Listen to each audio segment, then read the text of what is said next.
Hi everyone, I'm your host, Jacqueline Howard. Thank you for joining us for today's virtual field trip, Powering the Planet. This virtual event is made possible with generous support from Lowe's. So, let's talk about energy for a moment. We all use energy every day. Energy powers our cars, our toasters, our flashlights, and even our televisions. All of you are watching today through a computer screen, or maybe a whiteboard, and that's plugged into a source of electricity that keeps your school running. So you see, it's pretty amazing when you stop to think about it. But here's the big question we're going to explore today. How can we get the energy we need to power our lives without harming nature? We're going to be traveling to two stunning locations to learn how people are harnessing renewable energy resources, such as wind and sun, to do exactly that. First, we're going to visit the Palmyra Atoll in the Pacific Ocean. It's one of the most spectacular marine wilderness areas on Earth. Now, Palmyra has a fascinating history. A pirate ship loaded with treasure was once wrecked on its shores. It was used as a naval airbase during World War II, and stowaway rats on ships once invaded the island and almost destroyed the entire ecosystem. Now Palmyra is a center for scientific research and is populated with many cool species, such as coconut crabs, fairy terns, and red-footed boobies. And it's a pretty incredible place. Then we're heading to the Mojave Desert, which spans almost 48,000 square miles, and it's home to creatures like the chuckwalla, a type of lizard, and the Mojave green rattlesnake, a venomous pit viper that you probably only want to meet through your computer screen. We'll go back to the Mojave Desert in a little bit. Now it's time to get a sneak peek at Palmyra.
Joining us live is scientist Alex Wegman, the director of the Palmyra program, and he'll be answering some of the questions you have and sharing his incredible experiences.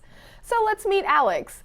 Hey Alex, can you tell us about your background and how you became a scientist? Hi Jacqueline, and hello to all of our viewers out there. I grew up on the border of Olympic National Park on the Olympic Peninsula of Washington State. As a kid, curiosity was a constant companion. Every time I went outside, I wondered things like, what's under this log? Where do the Canada geese go in the winter? Is a mushroom a plant? When I got to college, I wanted to learn more about humans, so I decided to study cultural anthropology. Like many college kids, I changed my major a few times. Then I had an experience that changed my life. I spent 5 months on Laysan Island in the northwestern Hawaiian Islands, studying monk seals, seabirds, and plant habitat restoration. That's when I realized how much I loved nature, just like when I was a kid. I joined a graduate program in botany at the University of Hawaii. Botany is a study of plants. Part of my research focused on the crab species at Palmyra, and now I'm the director of the Palmyra program. I've really come full circle, and I'm so excited to share the place with you all. We're excited too. Thanks so much, Alex, and it's so great that you could be with us today. First, I have a question for you. It's a little pop quiz to get us started, but don't worry about getting the right answer, and typing just a word or two is perfectly fine. Are you ready? How do we get energy? Start typing out your ideas. Now, while you're taking a moment to type your answers, let's introduce a classroom of 6th grade students who are joining us all the way from Somis, California. They're going to be helping us out and asking some questions of their own later in this event. Let's say hello. Hey, classroom. Hi. Thanks, everyone. I'm so glad you could join us today. Now, let's take a look at some of the ideas that have come in about where we get our energy. And this is a great list. I see gas, oil, coal, the sun, fire, windmills, waterfalls, and candy bars. Okay, you already know a lot. We're going to learn a lot more today about different types of energy, so stay tuned. I have one more thing to share before we get started as well. For the second time, we're going to be playing a game during this virtual field trip. If you joined us last time, you'll remember it. We call it Nature Spy. We sent your teacher a list of things to look for during this field trip.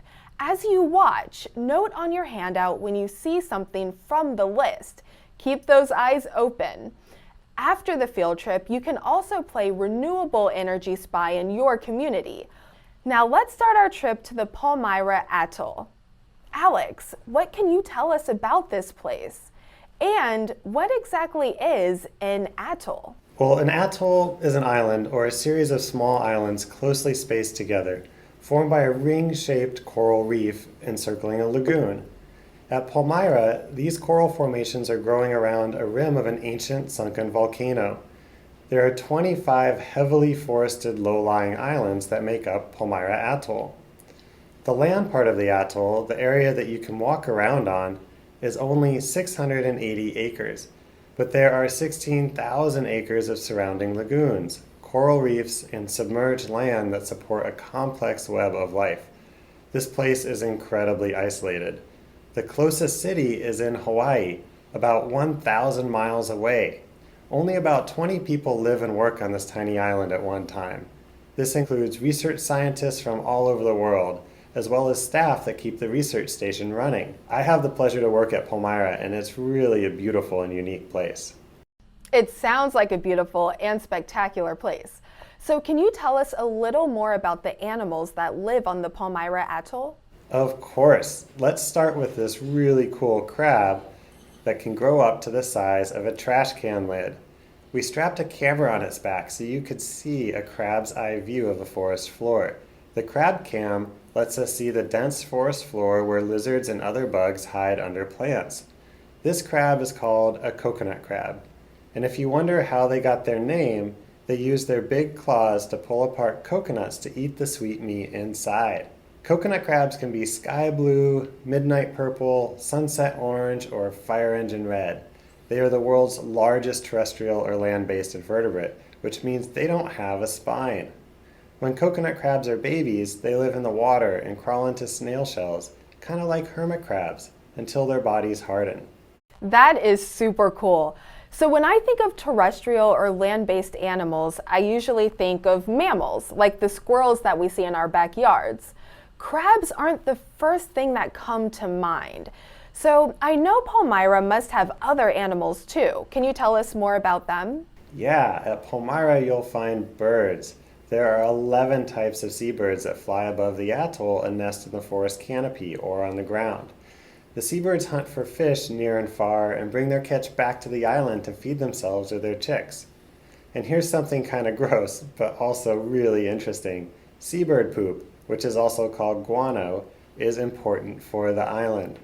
The guano, along with dropped fish and dead birds, brings nutrients from the ocean to the land.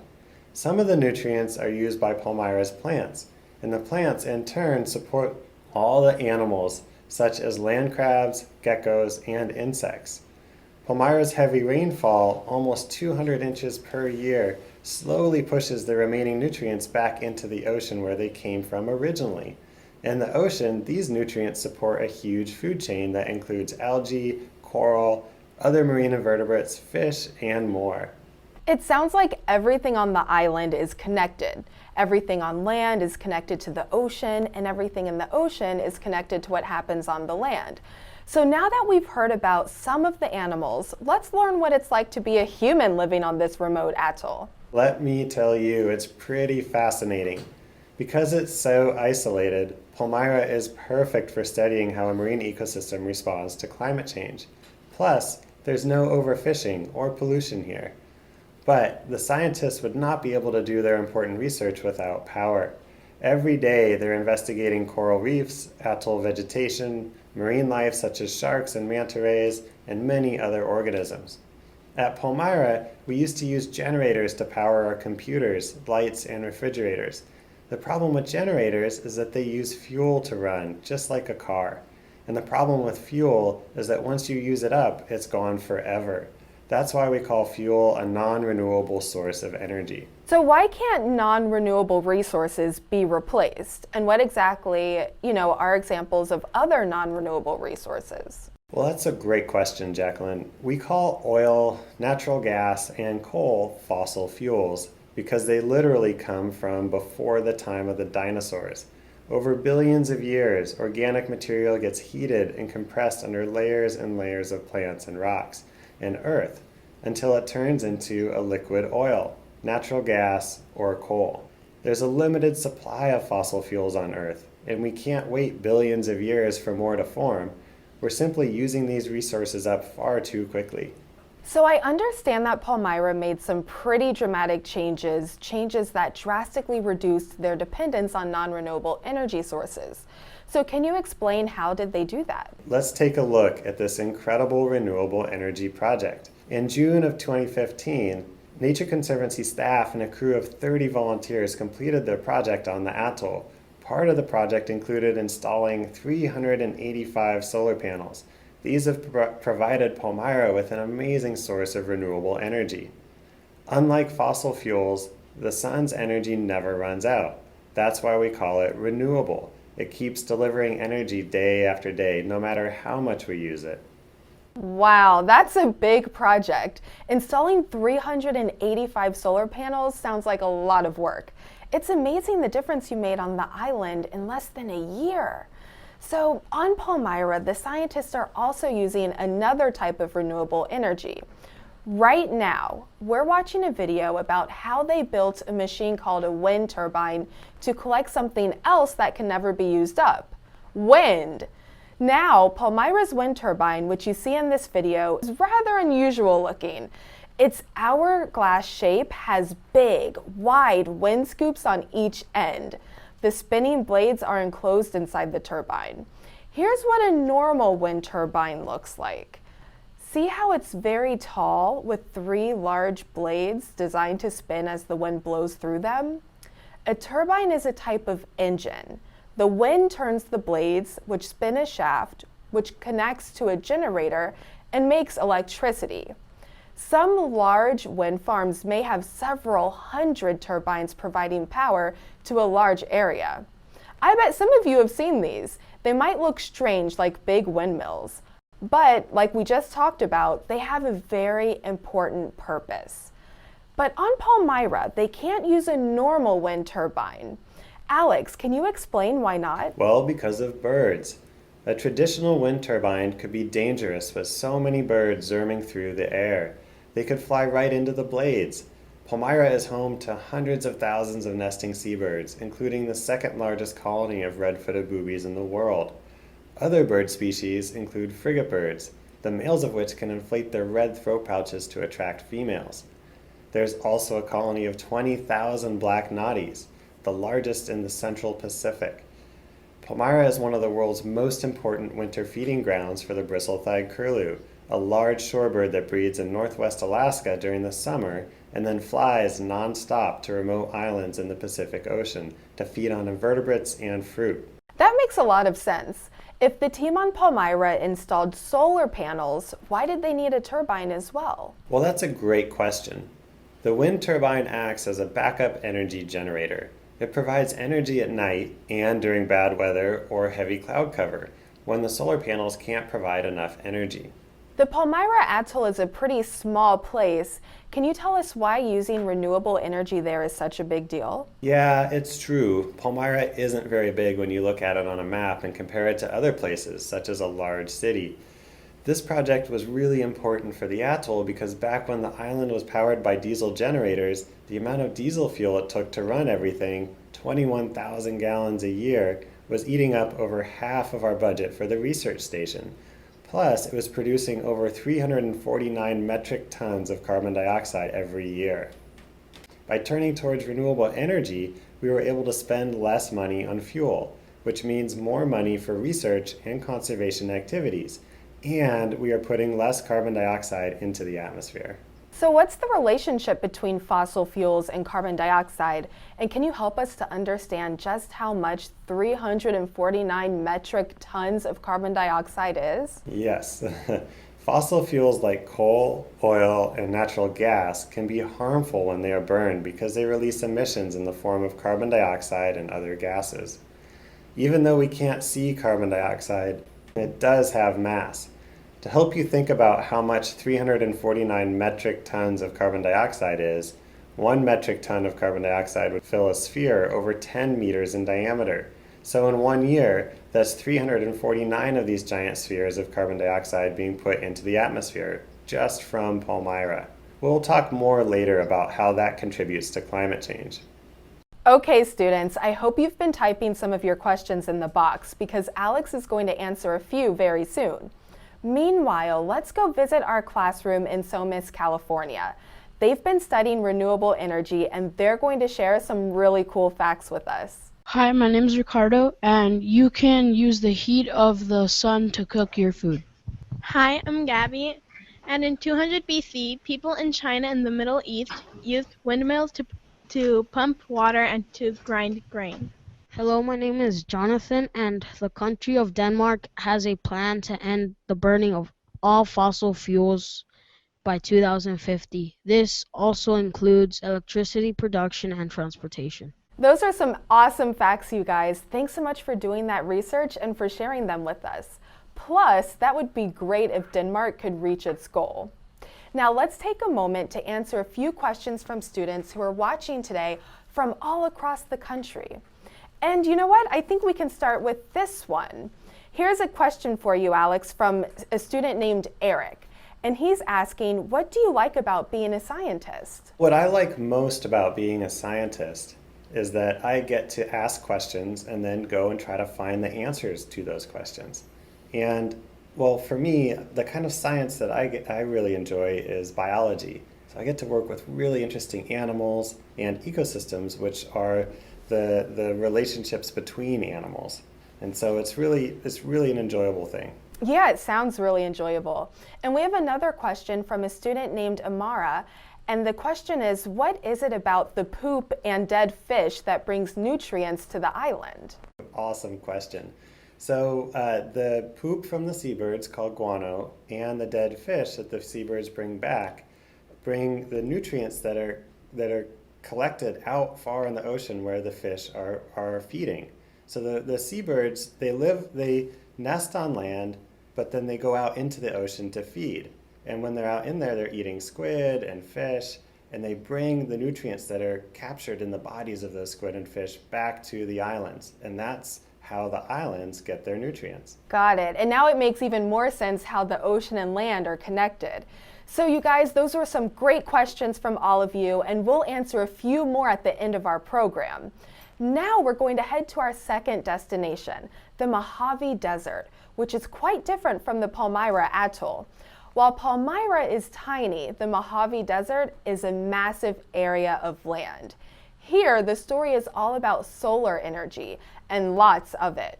The Mojave includes the lowest point in the U.S. Badwater Basin in Death Valley is 282 feet below sea level, while the Panamint Mountains soared to over 11,000 feet above sea level. Death Valley is the hottest and driest spot in North America. You can imagine that the sun shines brightly here. Now, let's get a sneak peek of the Mojave Desert.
Wasn't that incredible? As you can see, the Mojave Desert is really different from Palmyra. The trees and animals have had to adapt to a completely different environment. Alex, can you tell us why we're visiting this dry desert landscape? Well, the Mojave is one of the most promising areas in the world for developing solar energy, since the sun pours down on a really vast area of land. It provides us with an amazing opportunity to generate a huge amount of energy. The continental United States is much larger than Palmyra Atoll, and its energy needs are obviously very different with a population of nearly 320 million people compared to the 20 or so people at Palmyra. Isn't it crazy to think that there are fewer people living on Palmyra than there are students in your own classroom? It's fun to put that into perspective. So Alex, how much energy can actually be generated by solar power? Well, Jacqueline, it's really limitless. But here are some numbers to help us wrap our heads around it. It takes 32 acres, which is half a square mile, of solar panels to meet the needs of 1,000 homes.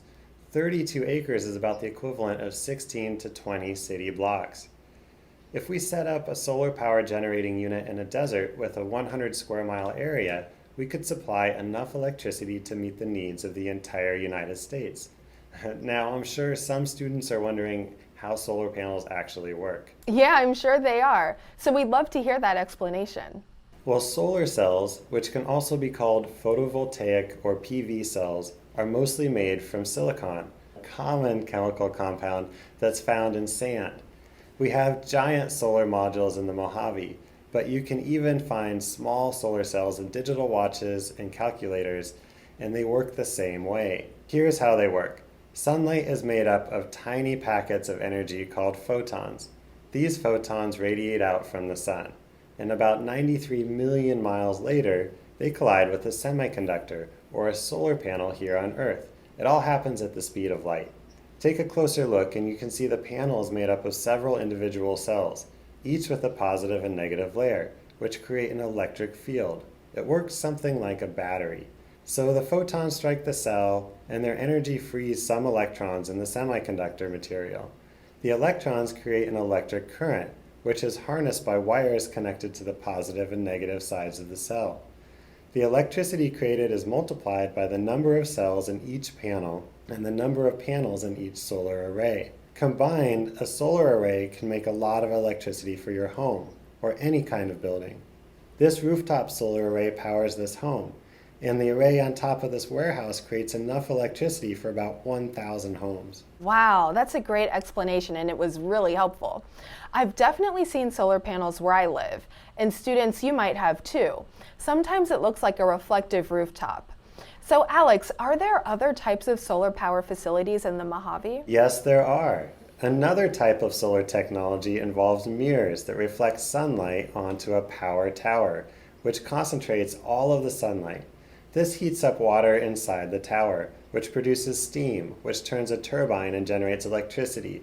This is called concentrating solar power. And Alex, you mentioned that the energy that could be generated from solar power is limitless. Can you tell us more about that? Well, it truly is limitless. The sun is a giant ball of fuel that's going to blaze for the next 5 billion years.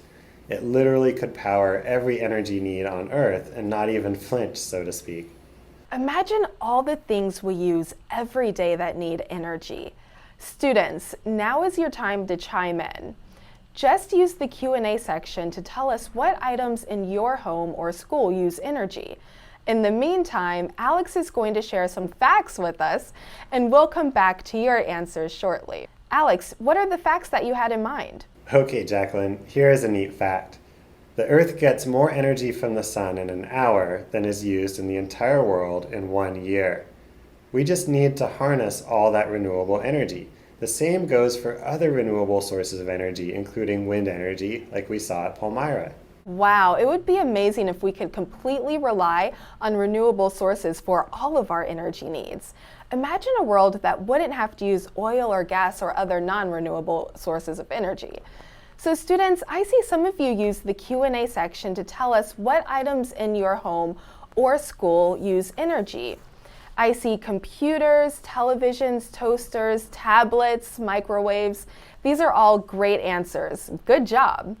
Alex, since we can't rely on renewable sources for our energy needs, what are we doing instead? Well, that's a great question, Jacqueline. At the Nature Conservancy, we've been working hard with the US government and other organizations to try and help develop renewable energy projects while protecting nature. Some of these projects impact areas a lot bigger than Palmyra Atoll. For example, the state of California has the highest population of all the states, almost 40 million people, and that means it has a huge energy demand. There's a state law in California requiring that 1/3 of the state's energy be from renewable sources by the year 2020, and that's not very far away. This work is important to us because we want to have clean energy so that we can have clean air, clean water, and protect Earth's climate. We also want to protect the desert wildlife and habitats. Our studies have shown that it's possible to have clean energy and protect nature. There's no reason to have to sacrifice one for the other. It's important to find ways to have both. Can you explain a little more about the relationship between fossil fuels, carbon dioxide, and climate change? Fossil fuels like oil and gas are not only non-renewable, the emissions these fuels give off alter the climate. Climate change affects all life on Earth, including us. Of course, this makes it important that we continue to expand the use of renewable resources around the world. This energy plan for the state of California is such a giant step, but it's only the beginning. So let's take a moment for a quick pop quiz. I'd like students who are watching to let us know a few ways in which your schools or communities are using renewable energy sources or helping nature in other ways. If they're not, what would you like to see happening? Type your answers. Students like you really do have the power to make a big impact on preserving and protecting nature. There are things you can do right now. You can write letters, talk to adults, do further research, and more. We're curious to hear your ideas. Now, I see that Kyle says his dad's small business is powered by solar panels. I think that's wonderful. And I know that some students who are watching walk to school every day instead of riding in a car, and that's super helpful too. So try to think of some more examples that you do every day or that you see in your community, and let's talk about it. Now, Alex, the Mojave Desert has millions of acres of land and covers parts of California, Nevada, Utah, and Arizona. How do you use this knowledge to decide where to locate the solar panels? Well, that's a really good question. First of all, the Mojave Desert is truly one of the world's last great places. Its scenic beauty and natural wonders shelter a huge range of plants and animals, and its 20 million acres provide for people in a multitude of ways: clean water to drink, fresh air to breathe, and energy to power our lives. So the Nature Conservancy's priority has to be protecting and preserving the special habitat and the wildlife that lives there. The energy nature provides from the sun and wind may seem green, clean, and like the perfect alternative to non-renewable energy sources that produce greenhouse gases and contribute to climate change. Even renewable resources can have their impacts. So smart planning is really important. First, when deciding where to develop a solar energy facility, we determine where the most solar power can be harnessed. At Palmyra, we chose to locate our solar array on the rooftops because we didn't have a lot of land to work with, and this was the least disruptive to the habitat. That makes sense. What about in the continental US? What would influence your choice then? Well, in the continental US, you would want to pick from an area with a lot of sun or solar radiation. Look at this map of the US. The orange colors indicate the potential for solar power. The orange colors show where sunlight is received, and the darkest orange indicates the most sunlight. So the darkest orange areas are the best for solar sites. And the Mojave Desert is right in the middle of the darkest orange. I'm sure that it's not that simple though. The amount of sun is one thing to consider, but aren't there a lot of animals and plants living out there too? That is true. Once you pick the area with the most sun, you need to figure out what lives there. The same qualities that make for a good site for a solar facility can also be important for wildlife.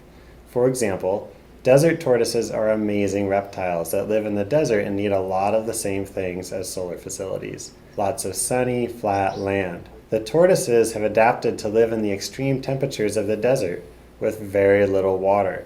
They live much of their lives underground in burrows. This is where they hibernate during the cold winter months because in some of the deserts where the tortoises live, like the Mojave Desert, it gets cold enough to snow.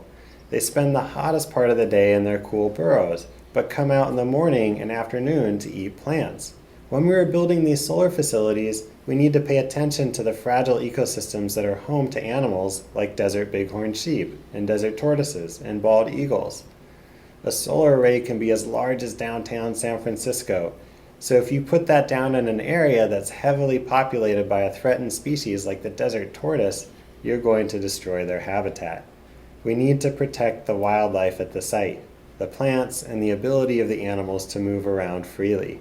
Do you ever just find barren desert areas to build where there isn't going to be a negative impact on plants and animals? Yes, we do. Sometimes it's possible to put solar panels on land that has already been disturbed, like an abandoned mining field or an old farm, where wildlife and plants are not thriving.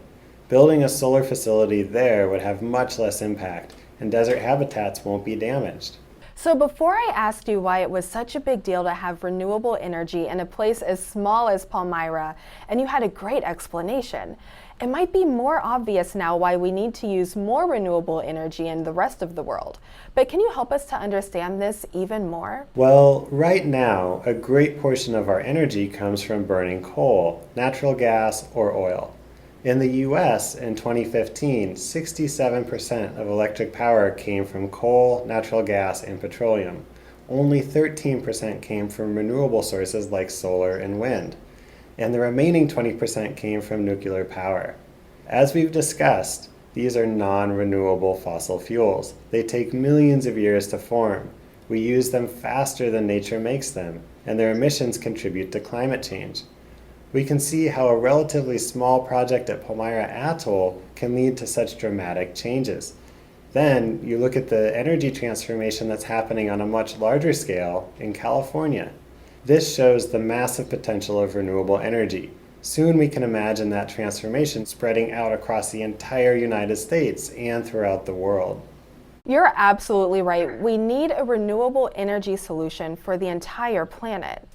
Some of the changes are happening at the city, state, and even global level.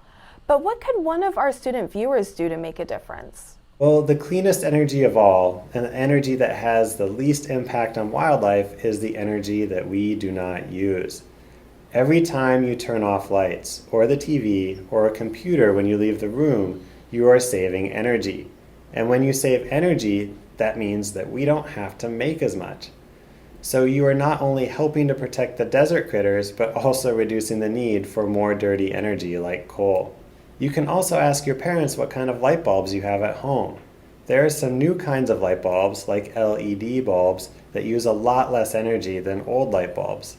In fact, an LED light bulb uses 1/3 or less of the energy of a regular incandescent light bulb.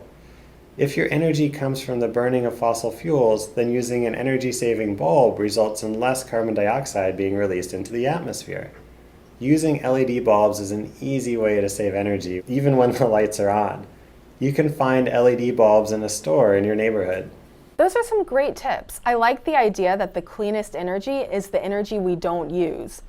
Now, okay, it's time for a few more questions from our audience and our classroom. So Alex, do you have any examples of renewable energy sources in your own home? Funny that you ask. Yes, we just signed up to have solar panels put on the roof of our home. And with the plan that was put in place, we're expecting that they're going to provide all the power that we need for our house. That's really neat. And I have another question. We talked about solar power and wind turbines as well. But the students want to know what happens if the wind isn't blowing and the sun isn't out, like at nighttime. What happens then? With our two energy generating systems at Palmyra, if the wind isn't blowing and it's nighttime, then we're not making energy from a renewable source. And so what we have are backup generators. But we also have a battery bank that stores energy, stores electricity. And so if we make enough electricity during the day with the wind or with the sun, then we can pull from that battery bank and hopefully the backup generators don't have to turn on. That's interesting. So we can use renewable sources during the day and store that for at night. Got it.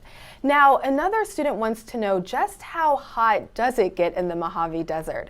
Do you know what temperatures it might be right now? That's a good question. Right now, I don't know what temperature it is, but I'm sure it's pretty hot, and I know it can get well over 100 degrees Fahrenheit there. Wow, that is hot.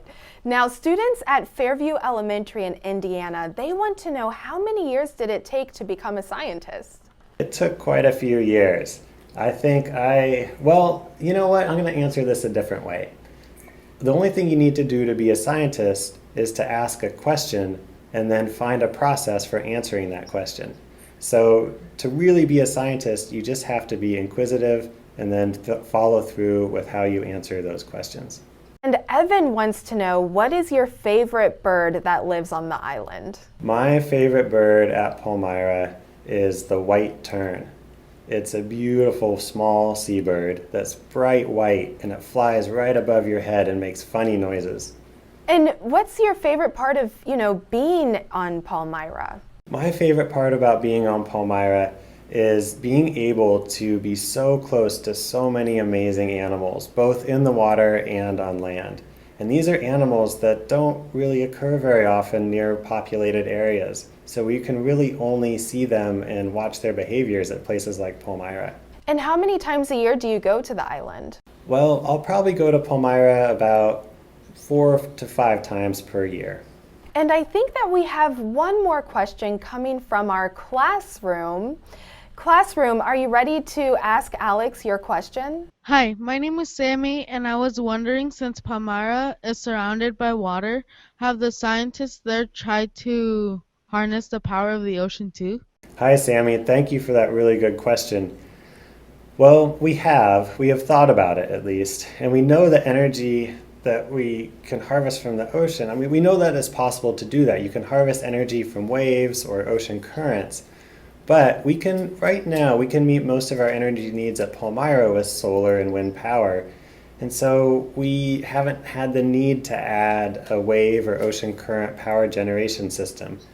But you know what? I think we'll definitely keep that on the table, and we'll think about that in the future if our power needs increase. Alex, for such a system, what would we have to keep in mind? Like, how would the system affect the ocean environment? Well, there could be impacts to the behaviors of the animals that live in the ocean, or we may have to disturb some of the habitat on the ocean floor if we have to install hardware down there to collect the energy.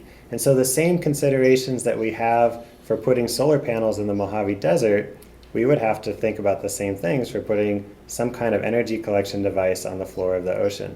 We want to make sure that we did it in a way that did not harm the wildlife. Yeah, that makes sense. And students, thank you so much for joining in, and that's about all we have time for today. But thank you, Alex, for joining us. This was really fun, and thank you for helping us understand how renewable energy sources can protect our natural spaces and life on our beautiful planet Earth. Thank you all so much for having me. And let's also say thank you and goodbye to the students at Somis Elementary. Thanks for joining us, students. And I hope you all had fun playing Nature Spy today and spotting all types of intriguing creatures, feathered, furred, and scaly. Did you find all the items on your worksheets? I hope so. I hope you also take this a step further and play Renewable Energy Spy in your communities. Thanks again to Lowe's for providing support for today's virtual field trip, and thanks to you all for tuning in. Don't forget to check out the teacher's guide and other resources on our event page, or by going to the link on screen for more activities related to this trip. And remember, you can access this recording at the same URL anytime. Thanks for joining us. Until next time, goodbye.